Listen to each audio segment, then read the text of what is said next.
Dalam video ini, saya akan menjelaskan sebuah sistem yang saya buat dengan diagram konteks dan diagram overview. Oke, langsung saja kita ke pembahasannya. Pertama-tama, saya akan menjelaskan sedikit tentang sistem yang saya buat, yakni sistem Healthy Check atau HC. HC sendiri berfungsi untuk mengecek dan memonitoring kesehatan para tenaga medis yang menangani pasien COVID-19 agar mereka bisa berjaga-jaga untuk tidak terinfeksi. Sekarang, kita masuk ke diagram konteks.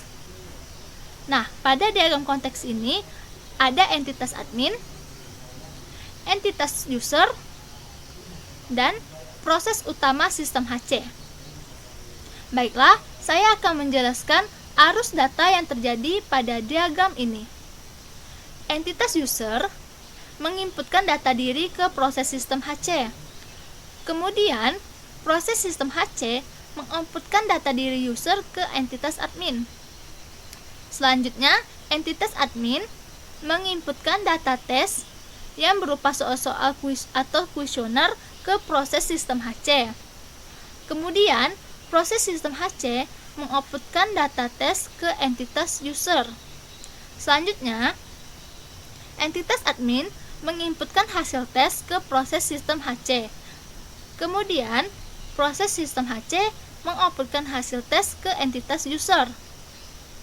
Baiklah, mungkin itu saja pembahasan tentang diagram konteks.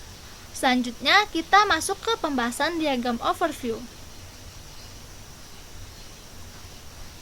Diagram overview merupakan level lanjutan dari diagram konteks, di mana diagram konteks itu level 0, sedangkan diagram overview itu level 1. Kedua diagram tersebut sama, memiliki entitas admin dan entitas user juga. Yang membuat mereka berbeda hanya pada prosesnya dan data store.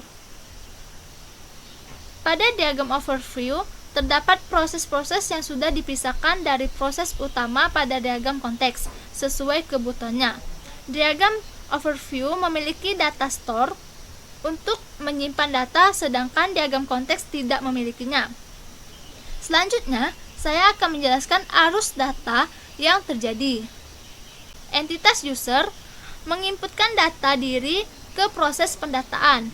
Kemudian, proses pendataan menyimpan data tersebut dalam store data diri. Proses pendataan mengoutputkan data diri user ke entitas admin.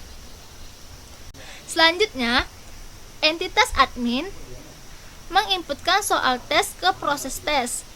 Kemudian, proses tes mengoutputkan soal tes ke entitas user. Selanjutnya, entitas user menginputkan jawaban tes ke proses tes. Kemudian, pada proses tes menyimpan data pada store kuesioner dan mengoutputkan jawaban tes ke entitas admin. Selanjutnya, entitas admin menginputkan data hasil ke proses hasil tes. Kemudian, proses hasil tes menyimpan data ke store hasil tes dan mengoutputkan data hasil ke proses laporan hasil.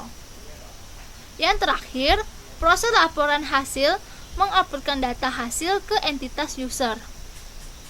Baiklah, mungkin sampai di sini saja penjelasannya. Bila ada kesalahan dan kekurangan, mohon untuk dimengerti dan dimaafkan. Terima kasih dan sampai jumpa.